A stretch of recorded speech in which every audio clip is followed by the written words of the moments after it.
Okay, guys, and we're back with another episode of the Seth Solo Side Quest. I'm Seth from the Alone Solo Podcast, and this is episode 64 of my side quest. Now, in this episode, we're going to be talking about the recent news around AEW deciding to cut the Jeff Jarrett and MJF storyline, the sort of Jeff Jarrett retirement angle, and to be fair, rightfully so.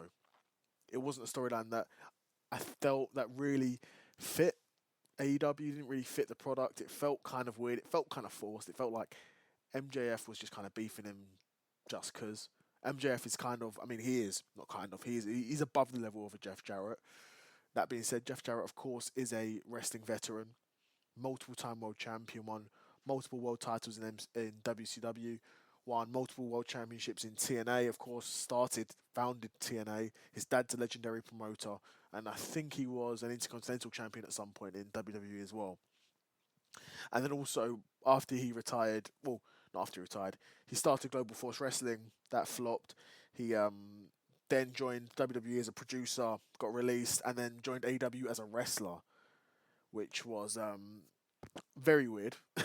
In my opinion, was very weird.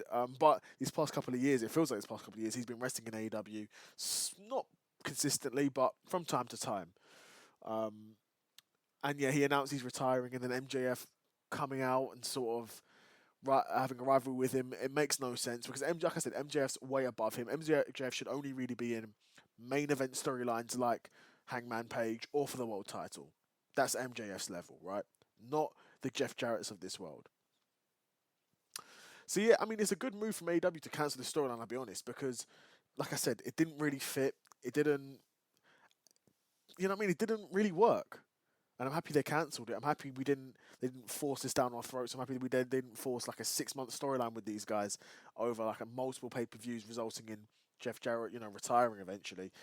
Um, but Jeff Jarrett, I mean, like that guy said, I forget his name now, Mike Graham, I think it was. But he summed up Jeff Jarrett, perfectly. Jeff Jarrett thought he or thinks he's a much bigger star than he is.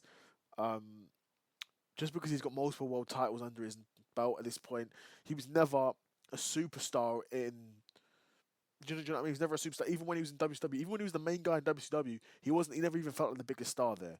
You know, there was still guys like Ric Flair, Sting, Booker T, Scott Steiner, um, Kevin Nash. I don't think Hogan. Well, I mean Hogan was around as well.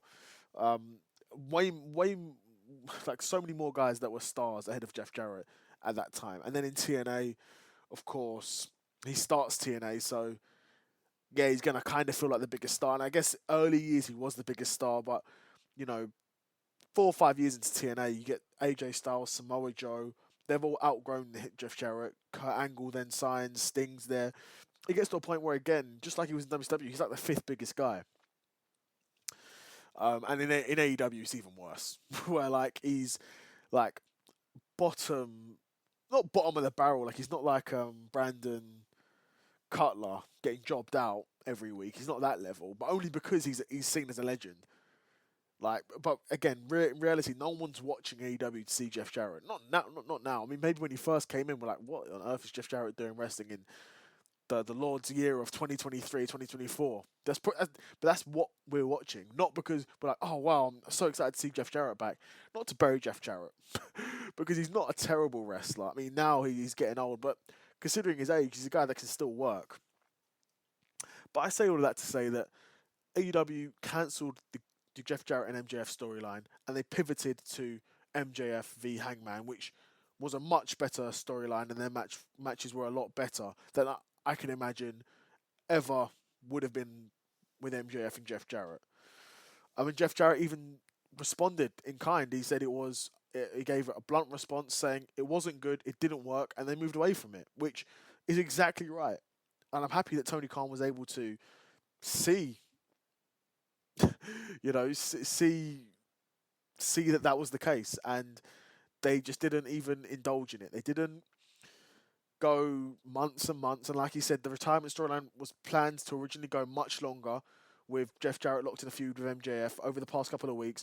But Jeff Jarrett exchanged heated insults, during promos, and I'm thinking, is this the path they're going down? Okay, I mean, they're having the promos, they're going, toe to toe with each other, have the matches, the payoff, and we didn't even get to that point. MJF just pretty much pivoted straight into a storyline with Hangman Adam Page, which, like I said, for better or worse, has its sort of moments there. And the match that those two put on would have been a million times better than a Jeff Jarrett and MJF. You know what I mean? An MJF match. And it looks like for now, MJF's going to feud with Dustin Rhodes, which it feels like it's going to be a similar sort of vibe to MJF and Jeff Jarrett.